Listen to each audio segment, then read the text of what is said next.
सत्सङ्गत्वे निस्सङ्गत्वं निस्सङ्गत्वे निर्मोहत्वं निर्मोहत्वे निश्चलतत्वं निश्चलतत्वे जीवन्मुक्तिः पुनरपि जननं पुनरपि मरणं पुनरपि जननी जठरे शयनम् इह संसारे बहुदुस्तारे कृपया पारे पाहि मुरा. ரித்விக் பலம் கரணேஷ்வர்த்தவத்வா. இந்த மந்திரங்கள்ல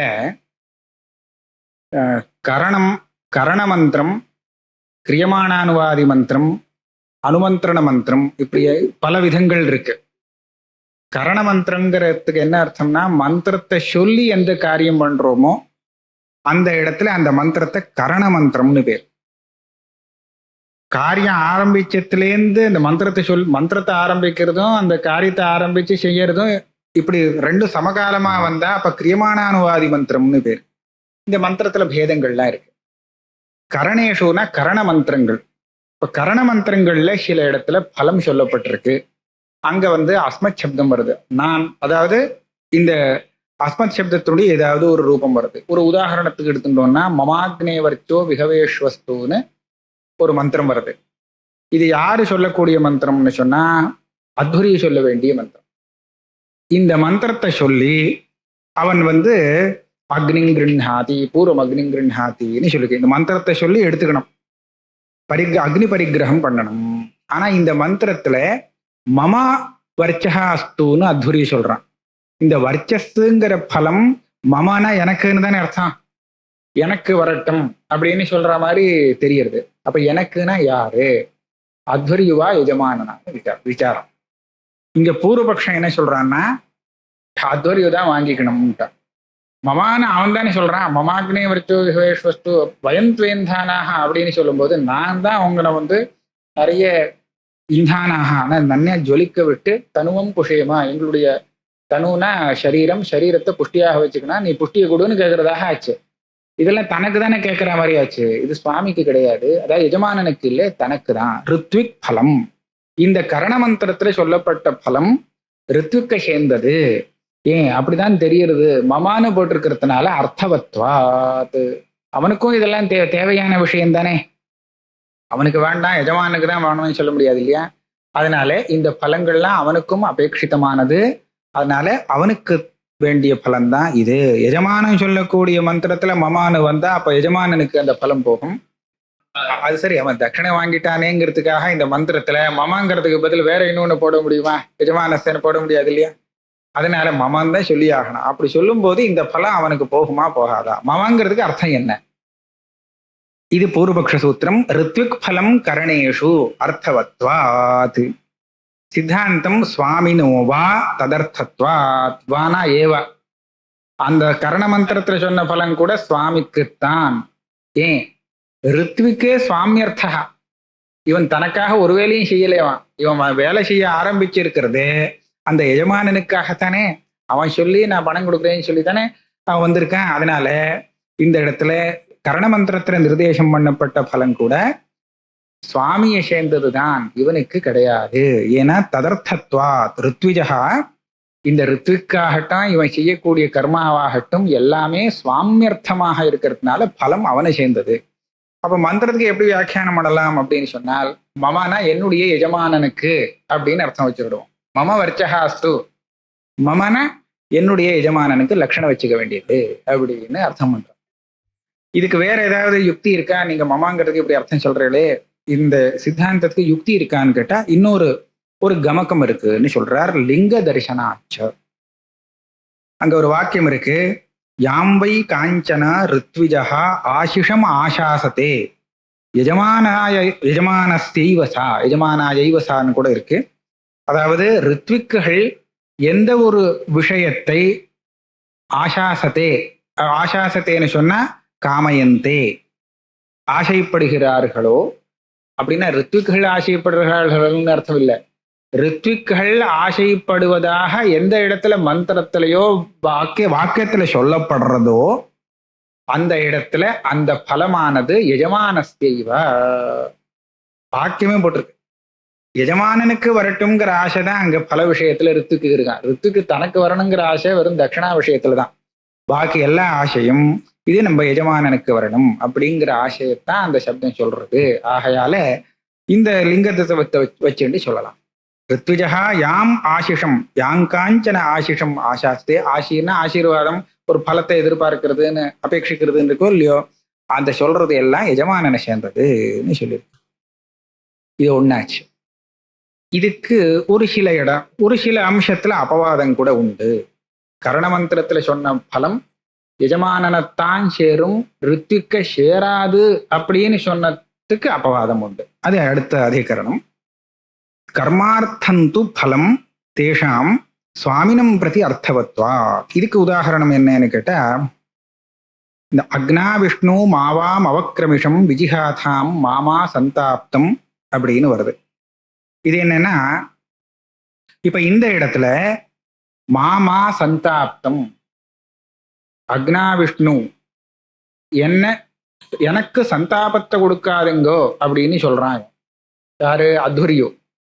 இந்த மாதிரி நான் உன்னை தாண்டி போயிடக்கூடாது, நீங்க என்னை ரொம்ப அக்னி இல்லையா, ரொம்ப சுட்டுவிடக்கூடாது அப்படின்னு சொல்றானோ இல்லையோ. இந்த பலம்லாம் யாரை சேர்ந்தது? என்ன சுட்டா சுடலாம், எஜமான சுடக்கூடாதுன்னு அர்த்தமா இருக்கு அப்படின்னு இங்க கேட்கிறான். பூர்வாதிகரணத்தை வச்சுன்னு பார்த்தோம்னா இது கரண மந்திரம். இந்த மந்திரத்தை சொல்லி ஒண்ணு பண்ண சொல்லியிருக்குன்னா கரண மந்திரத்துல சொன்ன பலம் எல்லாம் இவன் ரித்துக்கு சேர்ந்தது இல்லை அப்படின்னு தானே சொல்றா. அதுக்கு இப்ப சொல்றார், அதுக்கு அபவாதம் இல்லை. கை காலை சுட்டு கொடுத்துன்னு சொன்னா இவனால காரியமே பண்ண முடியாதே. அதனால இங்க கையெல்லாம் சுடாம இருக்கணும். மாமா சந்தாப்தம் எல்லாம் அந்த சுவாமியுடைய காரியத்தை செய்யறதுக்கு தேவையான பலமா இருக்கு. அதனால அப்பேற்பட்ட பலம் ரித்துக்கு சேர்ந்ததுன்னே சொல்லலாம். இந்த மாதிரி உள்ள கரண மந்திரத்துல, அதாவது எந்த ஒரு பலம் வந்தாதான் இவன் இந்த கர்மாவை சரியா பண்ண முடியுமோ அப்பேற்பட்ட பலம் ரித்துக்கு தனக்காகவே அபேட்சிக்கிறான். அங்க சொல்லப்பட்ட பலம் அவனை சேர்ந்ததுன்னு வச்சுக்கலாம். ஏன்னா அவன் அந்த மாதிரி பண்ணாதான் கர்மாவை சித்திக்கும். கர்மா சித்திச்சாதான் எஜமானனுக்கு அபீஷ்டம் சித்திக்கும். அதான் சொல்றார், கர்மார்த்தம் எத் பலம் கர்மார்த்தம் தூ பலம். தூங்குறதுனால பூர்வபக்ஷத்தை வியாவிருத்தி பண்ணி விட்டார். எந்த பலம் கர்மாவை அனுஷ்டானம் பண்றதுக்கு உபயோகப்படுறதோ அந்த பலம் தேஷாம் ரித்விஜாம், ரித்துக்குகளை சேரும். ஏன்னா ரித்துக்குகளை சேர்ந்தாதான் சுவாமினம் பிரதி அர்த்தவத்வா. இது ரித்துக்களுக்கு சேரணும் இந்த பலம், அப்பதான் அவன் சரியா கர்மானுஷ்டானம் பண்ண முடியும், அது சுவாமிக்கு உபயோகப்படும் அப்படின்னு சொன்னான். அதுலயே இன்னொரு கமகம் வியபதேசாச்ச. சில இடத்துல நேரடியாவே சப்தம் இருக்கு. அது எப்படின்னா, அந்த சோமயாகத்துல அந்த உபரவம்னு 4 ஓட்டை, அதாவது ஓட்டை எப்படி இருக்கும்னா மேலேந்து பார்க்கறதுக்கு 4 ஓட்டை, ஆனா அடியிலேருந்து பொத்தல். இங்கேருந்து கையை விட்டு இவன் ஒரு கை விடுறான், அங்கேருந்து ஒரு கை விடுறான்னா அடியிலையும் இப்படி பிடிக்க முடியும். இது உபரவாகா, உபரவன்னு சொல்லக்கூடிய ஓட்டைகள். இந்த உபரவத்தை கணனம் பண்ணிட்டு மேல 4 இருக்கா, ஒரு பக்கம் எஜமான் கையை விடணும், ஒரு பக்கம் அத்வரியோ கையை விடணும். அப்புறம் அத்வரியோ பார்த்து அத்வரியோ கேட்பான் எஜமான பார்த்து, கிமத்திர, இங்க என்ன இருக்கு அப்படின்னு. அவன் பதில் சொன்ன பத்ரம், பத்ரம்ங்கிறது நல்லது இருக்கு அப்படின்னு. எஜமானன் சொல்லுவான், இல்ல அத்வரியோ என்ன சொல்றான், தன் நௌ சஹா, நம்ம 2 பேருக்கும் அது பொதுவாக இருக்கட்டும் அந்த பத்ரங்கிறது அப்படின்னு சொல்றான் இல்லையா. நௌ சஹா, 2 பேருக்குமே அந்த பலம் வரணும் அப்படின்னு கேட்கறதுனாலே இங்க வரக்கூடிய இந்த பலம் 2 பேருக்குமே சேர்ந்தது. அதாவது எஜமானனுக்கும் உண்டு, ரித்துக்கும் உண்டு, 2 பேருக்குமே சேர்ந்தது. சகனாபவத்துங்கிற இடத்துலையும் கிட்ட அப்படிதான், நம்ம 2 பேருக்குமே வரட்டும்னு தான் அங்க பலத்தை கேட்கிறா. அதனால சிஷ்யன் சொல்றான்னா சிஷ்யனுக்கு மாத்திரம்தாங்கிறது இல்லை. இந்த மாதிரி வர இடத்துல பலம் ரித்விக்குக்கும் உண்டு. ஏன்னா நேரம் அந்த வச்சனமே அந்த மாதிரி தெரிவிக்கிறது. இதுதான் வியபதேசாட்சம். இந்த விஷயம் முடிஞ்சு போச்சு. அடுத்தது இப்ப எதெல்லாம் எந்த சில சம்ஸ்காரங்கள் சில காரியங்கள் வெறும் பிரதானத்துக்கு மாத்திரம் அங்கமாகும், சாங்க பிரதானம் அங்கம் எல்லாத்துக்கும் சேர்த்து மொத்தமாக உபயோகப்படக்கூடிய சம்ஸ்காரங்கள் என்ன அப்படிங்கிற விசாரம் இன்னும் சில அதிகரணங்கள்ல பண்ண போறார். ஒரு உதாரணத்துக்கு எடுத்துட்டோம்னா, இந்த வேதி, பர்ஹி, பர்ஹிஸ்னா தர்ப்பம். இந்த வேதின்னு சொன்னா அந்த ஆகவனியம், ஒரு பக்கம் ஆகவனியம், ஒரு பக்கம் இந்த கார்கபத்தியம், ரெண்டுக்கும் நடுப்புற இருக்கக்கூடிய ஒரு பூபாகத்துக்கு வேதி அப்படின்னு பேரு. அதுக்கு சம்ஸ்காரங்கள்லாம் சொல்லியிருக்கு. இந்த இடத்த வேதிக்கு சொல்லப்பட்ட சம்ஸ்காரம் இருக்கே, இப்ப தர்ஷபூர்ண மாசத்துல நாம பண்ணோம்னா அதுல பிரதான யாகம் மொத்தம் 6, ஒரு பிரயோகத்துல 3 பிரதான யாகங்கள். இந்த வேதிக்கு செய்யக்கூடிய தர்மங்கள்லாம் அந்த பிரதான யாகத்துக்கு மாத்திரம் உபகாரத்தை உண்டு பண்ணக்கூடிய தர்மம் அப்படி சொல்றீங்களா? இல்லை அங்க நடக்கக்கூடிய அந்த பிரதான யாகமாகட்டும், அங்க யாகங்கள் ஆகட்டும், எல்லாத்துக்குமே உபயோகப்படக்கூடிய சம்ஸ்காரங்களா வேதி சம்ஸ்காரங்கள்? அதே மாதிரி தர்ப்பத்துக்கு சொல்லக்கூடிய சம்ஸ்காரங்கள் இருக்கே, அந்த சம்ஸ்காரங்கள்லாம் பிரதான யாகத்துக்கு மாத்திரம் உபயோகப்படுத்துறதுக்காக சொன்ன சம்ஸ்காரங்களா, இல்லை பிரதானம் அங்கம் எல்லாத்துக்குமே பொதுவாக உபயோகப்படுத்துறதுக்காக தர்ப்பத்துக்கு சம்ஸ்காரங்கள் சொல்லப்பட்டிருக்கா அப்படின்னு இங்க விசாரம். இதுக்கு வேதி பரிகிரதிகரணம் அப்படின்னு பேர். அதுல என்ன ஆகுதுன்னா, பூர்வபக்ஷான்னு என்ன, இது எந்த வாக்கியங்கள்லாம் எந்த பிரகரணத்துல இருக்கு? தரிசபூர்ண மாச பிரகரணத்துல இருக்குன்னா, அப்படின்னா அந்த பிரதானத்துக்குத்தான் அது. ஏன் தரிச பௌர்ணமாச பிரகரணத்துல பிரயாஜம், அனுயாஜம் இந்த மாதிரி பல அங்கங்கள் விதிச்சிருக்கு. அதெல்லாம் எதுக்கு அங்கம்னு கேட்டா டக்குன்னு நீங்க என்ன சொல்லணும், தரிச பௌர்ண மாசத்துக்கு அங்கம்னு. அப்ப பிரதானமா இருக்கக்கூடிய யாகத்துக்கு தானே அது அங்கமாக இருக்கு. பிரயாஜம் அனுயாஜங்கள்லாம் எப்படி? அதே மாதிரி இந்த வேதிக்கு சொல்லப்பட்ட சம்ஸ்காரங்கள், தர்ப்பத்துக்கு சொல்லக்கூடிய சம்ஸ்காரங்களும் அதே பிரகரணத்துக்குள்ளதானே வந்திருக்கு. அப்படியானால் இது கூட அந்த தரிச பௌர்ணமாசங்கிற பிரதானத்துக்கு மாத்திரம்தான் உபயோகப்படக்கூடிய சம்ஸ்காரம்னு பூர்வபக்ஷம். இப்ப சித்தாந்தம் சொல்றார், திரவிய சம்ஸ்காரா பிரகரணாவிசேஷாத் சர்வ கர்மணாம். திரவியம்னா இங்க பர்ஹிஸையும் வேதியையும் எடுத்துக்க வேண்டியது. இதுக்கு சொல்லப்பட்ட சம்ஸ்காரங்கள் இருக்கே, இது சர்வ கர்மணாம். சர்வ கர்மணாம்னா அங்க உள்ள பிரதானம், அதுக்கு அங்கமா வரக்கூடிய கர்மா எல்லாத்துக்கும் பொதுவானது. ஏன்? பிரகரண அவிசேஷாத், பிரகரணத்தோட நேர இது பண்ணக்கூடிய இது இல்லை.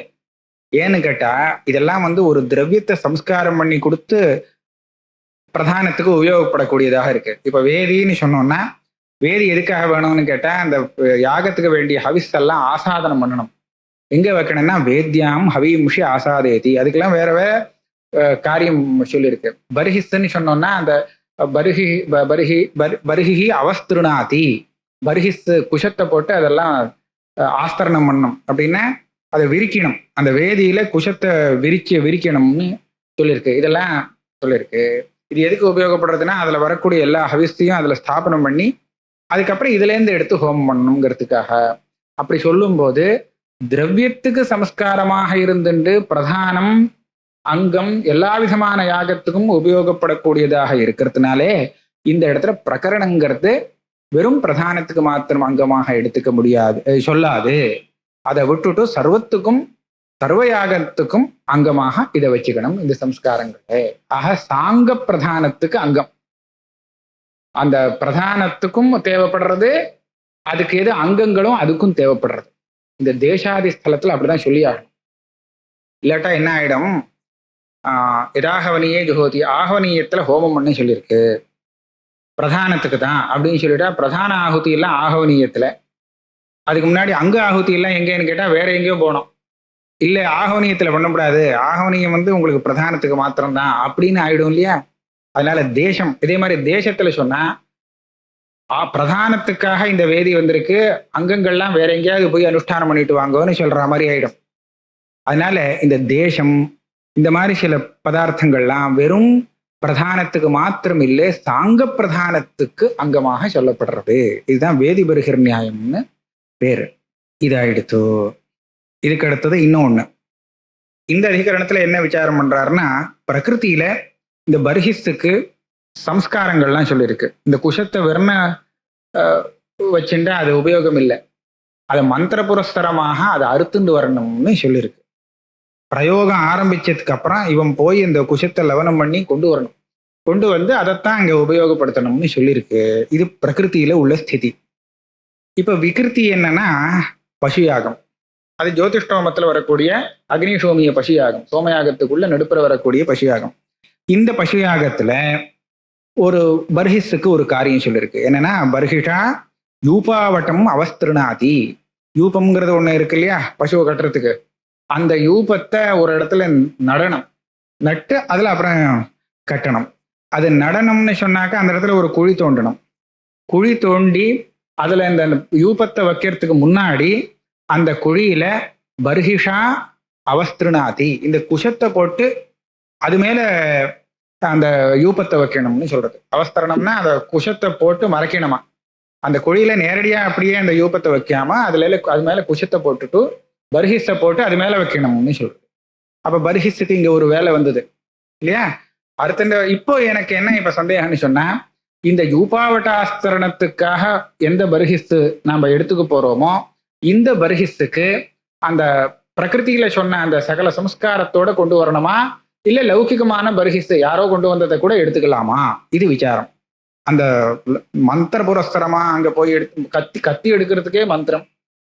இந்த மந்திரங்கள்ல மந்திர புரஸ்தரமா கத்தியை எடுத்து மந்திரத்தை சொல்லி அறுத்துன்னு வந்த பர்ஹிஸை கொண்டு தான் இந்த யூபாவட்டாஸ்தரணம் பண்ணணுமா, இல்லே ஏற்கனவே பண்ணி வச்சுட்டு இருக்கிற அந்த இதை போட்டு அது மேல யூபத்தை வைக்கலாமா, இது இங்க விசாரம். அங்க பூர்வபக்ஷம் என்ன வருதுன்னு சொன்னா, அங்க சொல்லும்போது சம்ஸ்காரம் சொல்லும்போது பொதுவாக பர்ஹிஸுக்காகத்தான் இந்த சம்ஸ்காரம்னு சொல்லியிருக்கு. தர்ஷபூர்ண மாசத்துல இந்த காரியத்துக்காக உபயோகப்படக்கூடிய பர்ஹிஸுக்கு இந்த சம்ஸ்காரம்னு சொல்லலை இல்லையா. வேதியில ஆஸ்தரணம் பண்றதுக்காக எந்த பர்ஹிஸ்தா இருக்கணுமோ அந்த பர்ஹிஸ்துக்கு இந்த சம்ஸ்காரங்கள். இப்படி ஏதாவது ஒரு வார்த்தை இருக்கோ, பர்ஹி லுனாதி அவ்வளவுதான் சொல்லியிருக்கு. மந்திரத்தை சொல்லி பர்ஹிஸா இருக்கணும்னு. இங்கேயும் பர்ஹிஸ்தனுடைய வேலையை பத்தி அங்க நிர்தேசம் பண்ணல பிரகிருதியில. இங்கேயும் பர்ஹிஸுக்கு இது ஒரு வேலை, இந்த வேலை அங்க இல்லை. அதனால என்ன, பர்ஹிஸுக்குன்னு சொன்ன சம்ஸ்காரங்கள் இதுக்கும் உண்டு. ஆக யூபாவட்டாஸ்தரண பர்ஹிஸ், இது ஆஸ்தரணம் பண்றதுக்காக எந்த பர்ஹிஸை போடணுமோ அதுவும் லௌகிகமான பர்ஹிஸ் எடுத்துன்னு போட முடியாது. இது புனிஷா லவனம் பண்ணின இதுதான் போடணும் அப்படின்னு பூர்வபக்ஷம். அதுக்கு இப்ப சித்தாந்தம் சொல்றார், நிர்தேசாத்து விகிருத்தௌ அபூர்வஸ்ய அனதிகாரஹா. ஒரு விட்டு போச்சு. விகிருத்தினா இப்ப பசுயாகம். இந்த பசுயாகத்துல அபூர்வம், அபூர்வங்கிற சப்தம் போட்டிருக்காரு, ஆனா அர்த்தம் வேற. அபூர்வம்னு சொன்னா பிரகிருதியில எந்த காரியத்துக்காக வந்த பர்ஹிஸுக்கு அந்த தர்மங்கள் சொன்னோமோ அந்த தர்மங்கள் இந்த விகிருத்தியில அனதிகாரகா சம்பந்தப்படாது. அங்க வந்தது பிரகிருதியில நீங்க குஷத்தை சமந்திரகமா லவனம் பண்ணி சம்ஸ்காரம் பண்ணினது என்னத்துக்காக அப்படின்னு கேட்டால் அங்க பதில் சொல்லணும். அதுக்கப்புறம் தான் சம்ஸ்காரமே பண்ணலாம். சம்ஸ்கார விதியை பரிவசானத்தை அடையணும்னு சொன்னா எதுக்காக இந்த சம்ஸ்காரம்ங்கிறத சொல்லி ஆகணும். அப்ப நீங்க என்ன சொல்லணும்னா, இந்த குஷமானது இப்படியாக இந்த ஆஸ்தரணம் வேதி ஆஸ்தரணம் பண்ணி இந்த தரிசபூர்ணமாச யாகத்துக்கு உபயோகப்படணுங்கிறதுக்காக வந்த சம்ஸ்காரம் இதுன்னு சொல்லணும். அப்ப இதனுடைய காரியம் என்னன்னு சொன்னா, வேதிய ஆஸ்தரணம் பண்ணறது தான் இதனுடைய காரியம். ஆக வேதிய ஆஸ்தரணம் பண்றதுக்காக எந்த தர்ப்பத்தை கொண்டு வர வேண்டிருக்கோ, எந்த தர்ப்பத்தை உபயோகப்படுத்தணுமோ அந்த தர்ப்பத்துக்கு சொன்ன சம்ஸ்காரம் தான் அந்த சமந்திரக லவனாதிகள். இங்கே நீங்க செய்யக்கூடிய காரியம் என்ன, யூபாவட்ட ஆஸ்தரணம். இது பிரகிருதியில கிடையவே கிடையாது. இது இந்த காரியத்துக்காக உபயோகப்படுற தர்ப்பத்துக்கு ஒரு சம்ஸ்காரமும் பிரகிருதியில சொல்லப்படலை. இங்கேயாவது சொல்லியிருக்கானா, இங்கேயும் சொல்லலை. வெறும் தர்ப்பத்தை போட சொல்லியிருக்கே தவிர அதுக்கும் சம்ஸ்காரம் பண்ணான்னு இங்க விகிருத்திலையும் ஒரு வாக்கியமும் கிடையாது. பிரகிருத்திலேருந்தும் வரத்துக்கு இப்ப சான்ஸ் இல்லை.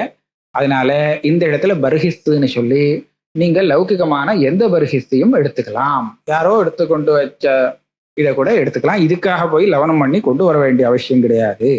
ஏன்னா பிரகிருத்திலேயே நிர்தேசம் பண்ணும் போது இந்த காரியத்துக்கு உபயோகப்படக்கூடிய பர்ஹிஸ்ங்கிறத தீர்மானம் பண்ணிவிடணும். அதுக்கப்புறம் தான் லவன விதி பரியவசானத்தை அடையுமா. இல்லாட்டா எதுக்காக லவனம் அப்படிங்கிற அந்த பிரயோஜன ஆகாங்ஷன் நின்றுட்டே இருக்கும், அனுஷ்டானம் பண்ண முடியாது அப்படின்னு சொல்றார். ஆக இந்த யூபாவட்டாஸ்தரண பர்ஹிஸ்துக்கு ஒரு சம்ஸ்காரமும் கிடையாது, வெறும் தர்ப்பத்தை போட வேண்டியது. இது ஆச்சு. இதுக்கப்புறம் இன்னொரு அதிகரணம், அதுவும் இதே பர்ஹிஸ் சம்பந்தமாவே இருக்கு. இந்த பவித்திரம் பண்ணணும்னு சொல்லி இல்லையா. சமௌ அப்ரச்சின்னாக்ரௌ தர்பௌ பிராதேச மாத்திரௌ பவித்ரே கரோதி. சமமாக இருக்கணும் ரெண்டு தர்பம். நுனி அக்ரம் உடைஞ்சிருக்கப்படாது. அச்சின்னாக்ரவ் அப்ரச்சின்னாக்ரவ் அது நுனியோட இருக்கணும். இப்படி இருக்கக்கூடிய தர்பத்தை கொண்டு ரெண்டு தர்பத்தை கொண்டு பவித்திரம் பண்ணணும். இந்த மாதிரி ரெண்டு பவித்திரம் பண்ணணும்னு சொல்லியிருக்கு. பவித்திரே கரோத்தின்னு. இதே மாதிரி விதிருத்தின்னு பவித்திரம் மாதிரி இன்னும் ஒன்று தர்பத்தினால பண்ண வேண்டியது. இப்போ இங்க என்ன சந்தேகம்னு கேட்டா, நீங்க சமந்திரகமா லவனம் பண்ணி கொண்டு வந்திருக்கீங்களே அந்த தர்பத்திலேருந்து எடுத்து இந்த பவித்திரம் பண்ணணுமா, இல்லை இது தனி தர்பத்தினால பண்ணணுமா? இது இங்கே விசாரம். ஒரு உபயோகப்படக்கூடிய விசாரம் தான் இது. என்ன சொல்றார் பூர்வபக்ஷி? என்ன சொல்றாருன்னா, இது இங்க உபயோகப்படுற பதார்த்தம் பாருங்க, யூபாவட்டாஸ்தரணம் மாதிரி இல்லை. பிரகிருத்தியில பவித்திரம் வேணும். அது வந்ததுக்கு அப்புறம் தான் வேலை ஆரம்பிக்க போறது. அதனால இது இங்கே தரிசபூர்ண மாசத்துல உபயோகக்கூடிய பதார்த்தம் ஆஸ்தரணம் போல. ஆகையால வெறும் தர்பத்தினால பண்ணக்கூடாது, இந்த சமந்திரகமாக லவனம் பண்ணி கொண்டு வந்த தர்பத்தினால தான் இந்த பவித்திரம், இதே மாதிரி விதிருத்தி இது ரெண்டும் செய்யணும் அப்படின்னு பூர்வபக்ஷம். ஏன்னா இந்த இங்கேயே தரிசபூர்ண மாசத்துலயே அதுக்கு வேலை இருக்கு. அதனால இதுக்கு உபயோகக்கூடிய பர்ஹிஸுக்கு தானே நீங்கள் சமந்திரக லவனாதிகள்லாம் பண்ண சொல்லியிருக்கு அப்படின்னு பூர்வபக்ஷி. சித்தாந்தி என்ன சொல்றாருன்னா, ஏம் பிராப்தே ப்ரூமஹா விரோதேச்ச ஸ்ருதி விசேஷாத் அவ்யக்தா சேஷே. அவ்யக்த சேஷே, இந்த சமந்திரகமாக லவனங்கள்லாம் பண்ணின சம்ஸ்காரம் பண்ணப்பட்ட இது இருக்கே அது வியக்தம். அந்த தர்பத்துக்கு வியக்தம்னு பேர் வச்சார். இல்ல இது அவ்யக்தம்தான். இங்க அவ்யக்தம்தான். சமந்திரகமான இதை கொண்டு வரும்போது அதுக்கு திரிதாத்து பஞ்சதாத்துவா லுனாத்தின்னு இருக்கு. இதுக்கு தாத்து அப்படின்னு பேர் வச்சிருக்கா. தாத்துன்னு சொன்னா ஒரு கட்டுன்னு வச்சுங்கோ. 3 கட்டு அல்லது 5 கட்டு லவனம் பண்ணி கொண்டு வரணும் அப்படின்னு சொல்லியிருக்கா. இதை சொல்லிட்டு அதுக்கப்புறம் என்ன சொல்லிருக்குன்னா, இந்த வேதிய ஸ்தரணம் பண்ணும் போது திரிதாத்து பஞ்சதாத்துவா வேதியும் ஸ்திருணாதி. அங்கேயும் இதே திரிதாத்து பஞ்சதாத்து. இந்த திரிதாத்து பஞ்சதாத்துங்கிறது அறுக்கரிச்சியும் வந்திருக்கு. இவ்வளவு அவர் அறுக்கணும். அறுத்து கொண்டு வந்த அந்த தர்பையை அப்படியே ஸ்தரணம் பண்ணணும்னு சொல்லியிருக்கு. திரிதாத்து பஞ்சதாத்துவா. அப்ப அதுல இருந்து கொஞ்சம் கூட வேற காரியத்துக்கு எடுத்துக்க முடியாது இல்லையா. எதை அறுத்து கொண்டு வந்தீங்களோ அது முழுக்க அங்க ஸ்தரணம் பண்ணியாச்சு, அந்த காரியத்துக்கு விநியோகம் ஆயிடுது. அதனால பவித்திரம் பண்றதுக்கு அந்த தர்பை கிடையாது, நீங்க வேற தர்பை எடுத்துன்னு பண்ண வேண்டியதுதான் அப்படின்னு சொல்றார். அதான் அவ்யக்த சேஷே. இந்த ஸ்தரணத்தை விட்டுட்டு ஸ்ருதி விசேஷம்னா திரிதாத்து பஞ்சதாத்துவா வேதிம் ஸ்திருணாத்தின்னு விசேஷமாக ஸ்ருதி சொல்லியிருக்கு. அந்த மாதிரி ஒரு ஸ்ருதி இருக்கிறதுனாலே, அதான் அறுத்து கொண்டு வந்த அவ்வளவு தர்பத்துக்கும் விநியோகம் பண்ணி விட்டதுனாலே பாக்கி சேஷே மற்ற பவித்திராதிகள் காரியங்கள் பண்றதுக்கு அவ்யக்தா சாதாரண தர்பம், அதுக்கு சம்ஸ்காரங்கள்லாம் வேண்டியதில்லை, அந்த தர்பத்தினால பண்ண வேண்டியது அப்படின்னு தீர்மானம் பண்ணிட்டார். அவருடைய இஷ்டம். அவ்யக்தகான்னு பேரு கொடுத்திருக்காரு சம்ஸ்காரம் இல்லாத தர்பங்கிறதுக்கு. இந்த சம்ஸ்காரம் இல்லை, இந்த லவனாதிகள் இல்லை. இதே மாதிரி இன்னொரு அதிகரணம் வருது. இது என்னன்னா, அபநயஸ்து ஏகதேசஸ்ய வித்தியமான சஞ்சோகா. இந்த ஜோதிஷ்டோமத்துல அதாவது அஞ்சாவது நாள்னு சொன்னா சுத்தியா திவசம். சுத்தியாதீனத்துல உங்களுக்கு சோமயாகமும் மற்ற புரோடாசாதி யாகங்களும் கலந்து வரும். அந்நிய தினத்துல பசு யாகம் எல்லாமே கலந்து வரும். இங்க சுத்தியாதீனத்துல சோமயாகம் இருக்கு. சோமயாகம் 3 சவனத்திலையும் வியாபிச்சுட்டு இருக்கு. 3 சவனத்திலையும் சோமயாகம் இருக்கு. நடுப்புற அக்னிஷோமி இல்ல, சவனீய ஹவிர் யாகம், சவனீய பசு யாகம் இருக்கு. அதை நான் இப்ப கேட்கல. சவனீய ஹவீம்ஷின்னு 5 இதுகள்.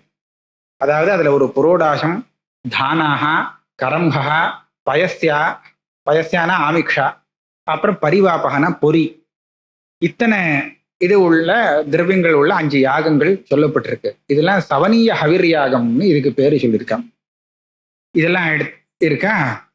இங்க இன்னும் ஐந்திரவாயவம் கிருண்ணாத்தி மைத்திராவரணம் கிருண்ணாத்தி வரிசையா அந்த கிரகத்துல சோமரசத்தை கிரகிக்கணும், இது வேற சொல்லியிருக்கு. இப்படி இருக்கிற இடத்துல அங்க வாக்கியம் வருது, புரோடாச சகலம் ஐந்திரவாயவஸ்ய பாத்திரே நிததாதி. புரோடாசத்தினுடைய ஒரு பாகம், சகலம்னா அதனுடைய ஒரு சின்ன பாகம், கொஞ்சம் புரோடாசத்தை அந்த ஐந்திரவாயவ பாத்திரத்துல வைக்கணும்.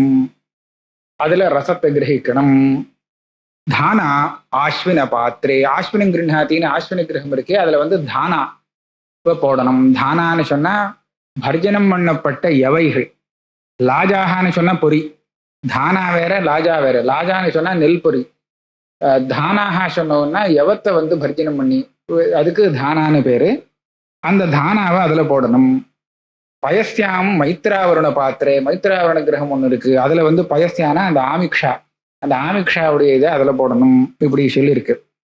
இப்ப இங்க என்ன சந்தேகம்னு கேட்டா, இங்க பவித்திரத்துக்கு எந்த தர்பத்தை எடுத்துக்கலாம்னா, இங்க உபயோகப்படுத்துற தர்பம் அந்த எந்த உபயோகத்துக்காக வந்ததோ அதைத்தான், அதுக்கு தான் உபயோகப்படுத்தலாம், வேற காரியத்துக்கு எடுத்துக்க கூடாது. அதனால பவித்திரத்துக்கு நீங்க வேற தர்பம் எடுத்துக்கணும்னு சொன்னேன் இல்லையா.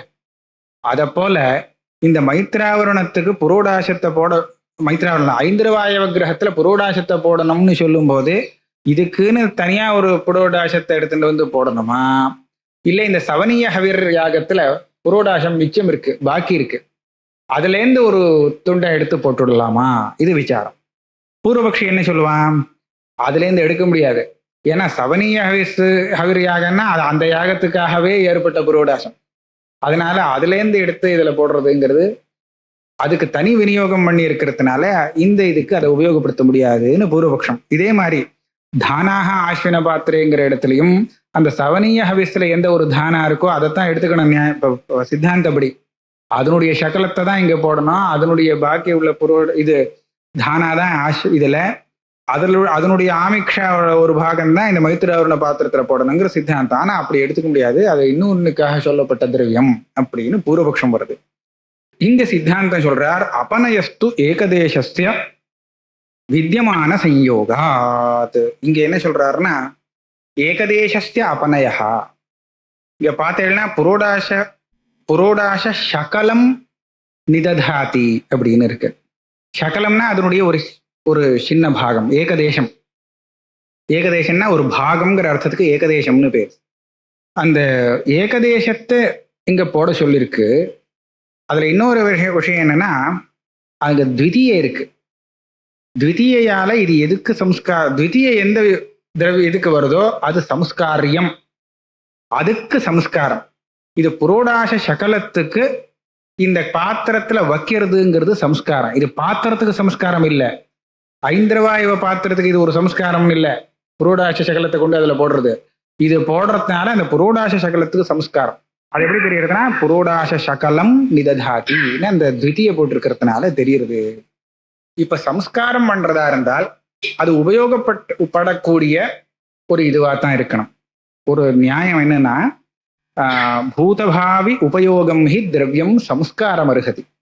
நீங்க ஒரு திரவியத்துக்கு சம்ஸ்காரம் பண்றீங்கன்னு சொன்னா அந்த திரவியமானது இதுக்கு மேல் கொண்டு உபயோகப்படக்கூடியதாக இருக்கணும், அல்லது ஏற்கனவே அது உபயோகப்பட்டதாக இருக்கணும். ரெண்டுல ஒன்னா இருக்கணும். இப்ப இங்க இந்த புரோடாசம் நீங்க புதுசா ஒரு புரோடாசம் பண்ணி அதனுடைய சகலத்துல இதுல போட்டேன்னா இது எதுக்கும் உபயோகம் இல்லை. இது பரியந்தம் உபயோகம் ஆகல, இதுக்கு மேலேயும் உபயோகம் இல்லை. ஏன்னு கேட்டாக்க அங்க சோமரசம் தான் பிரதான திரவியம். சோமயாகத்துல நீங்க ஐந்திரவாயுவம் கிருண்ணாத்தின்னு சொல்லி ரசத்தை எடுத்துன்னு விட்டீங்கன்னா அந்த ரசம் தான் யாகத்துக்கு திரவியமாக சொல்லியிருக்கே தவிர புரோடாச சகலம் கிடையாது. அப்ப என்ன ஆகும், இந்த புரோடாச சகலத்துக்கு நீங்க சம்ஸ்காரம் பண்ணினதாக ஆகாது. புரோடாச சகலத்தை கொண்டு சோமரசத்துக்கு சம்ஸ்காரம் பண்ணினதாக சொல்லணும். அப்படியானால் வாக்கியம் எப்படி இருக்கணும், புரோடாச சகலேன அப்படின்னு இருக்கணும். ஆனா அப்படி இல்லை, புரோடாச சகலம் நிததாத்தின்னு விதியே இருக்கு. ஆகையால இப்ப என்ன புது புரோடாசம் இங்க வரப்படாது. ஏற்கனவே உபயோகப்பட்ட புரோடாசம் இருக்கு, அதுக்கு சம்ஸ்காரம் வரலாம். நான் இப்ப சொன்னேன் இல்லையா, அது மேல் கொண்டு உபயோகப்படுறதாக இருக்கணும் அல்லது ஏற்கனவே உபயோகப்பட்டதாக இருக்கணும். இப்படி சொன்னீங்கன்னா அதுக்கு சேஷம் இருக்கே, மொத்தம் போடலையே, அந்த சேஷம் பாக்கி இருக்கு இல்லையா, அதனால அந்த சேஷத்துக்கு ஒரு சம்ஸ்காரமாக இந்த கிரக பாத்திரத்துல அந்தந்த பாக் பதார்த்தத்தை கொஞ்சம் வைக்க வேண்டியது அப்படின்னு சொல்லப்பட்டிருக்கு. இதுதான் வித்தியமான சம்யோகா. வித்தியமானத்திலேருந்து ஒரு ஏகதேசத்தை எடுத்து இதுல வைக்க சொல்லியிருக்கே தவிர இதுக்குன்னு சுதந்திரமாக தனியா கொண்டு வர வேண்டிய அவசியம் இல்லை, இது சொல்றது. இதுதான் இந்த அதிகரணம். அதே மாதிரி இன்னொரு அதிகரணம், இது சின்ன விஷயம்தான் சொல்லிடுறேன். ஒரு இது இருக்கு, இந்த காமிய இஷ்டிகள் இருக்கு இல்லையா, காமிய இது ஸ்வர விசாரம். இஷ்டியில மந்திரங்களை சொல்றதுக்கு ஒரு சில இந்த இந்த இந்த ஸ்வரத்துல சொல்லணும், மந்திரஸ்வரம், உபாம்சஸ்வரம். சில மந்திரங்களை வந்து உபாம்சுவாக சொல்லணும், சிலது உச்சைகி சொல்லணும், இப்படி எல்லாம் பல இதெல்லாம் நியமங்கள் சொல்லியிருக்கு. அது வேற. ஆமா, உதாத்தானெல்லாம் இல்லாம சில இதெல்லாம் நேரம் அப்படியே சொல்லணும், ஏகஸ்வரமா சொல்லணும். அது மாதிரி பல இதுகள் இருக்கு. அதாவது ரிக்வேதிகள் சொல்லக்கூடிய மந்திரங்கள் அநேகமா அப்படிதான். அந்த யாஜ்ஞாபூர்வ வாக்கியெல்லாம் ஸ்வரம் இல்லாம ஏகஸ்ருதி. ஆமா, அத்வரி சொல்றதுக்கு ஸ்வரம் உண்டு, எல்லாத்துக்கும் உண்டு. ஆனா கண்டஸ்வரம் இது. இந்த ஸ்வரம் என்னன்னா ஜோரா சொல்லணுமா, உச்சீகி சொல்லணுமா, இல்ல உபாம்சுவாக சொல்லணுமா, அந்த ஸ்வரங்கள் எல்லாமும் சொல்லியிருக்கு.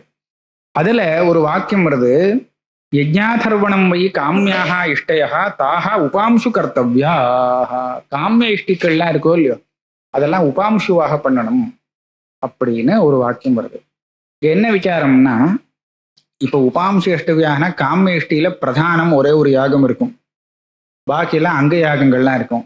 இந்த உபாம்சுத்துவம்னு சொன்னா அந்த பிரதான யாகத்துக்கு சொல்லக்கூடிய மந்திரத்துல மாத்திரம்தான் இந்த உபாம்சுத்துவமா, இல்ல அந்த பிரதான யாகம் அதுக்கு பூர்வோத்தர அங்க யாகங்கள் எல்லாத்துக்கும் சேர்த்து மொத்தமா அந்த பிரயோகத்திலேயே உபாம்சுவா? இது இங்க விசாரம். ஏன்னா வேதி வருகிற நியாயம்னு பார்த்தேன்னா அது வந்து எல்லாத்துக்கும் பொதுவாக சாங்கத்துக்கு உபயோகப்படக்கூடிய சம்ஸ்காரமா இருந்தது. அப்படி பார்க்கும்போது இங்கே எப்படின்னு விசாரம் வருது. இது பிரதான மாத்திரத்துக்கு சொல்லப்பட்ட உபாம்சுத்துவமா, அங்க பிரதான சாதாரணமாக சொல்லப்பட்ட உபாம்சுத்துவமானு விசாரம். அதுக்கு என்ன சொல்றார்? ஒரு பூர்வபக்ஷ சூத்திரம் இங்க வருது. விகிருத்து சர்வார்த்தா சேஷா பிரகிருதிவத். பிரகிருதியில இந்த வேதி வருகிற தர்மங்கள்லாம் அங்க பிரதான சாதாரணம்னு சொன்னேன் இல்லையா, அதை போல வச்சுடலாம். இந்த உபாம்சத்துவங்கிறது ஸ்வரம்.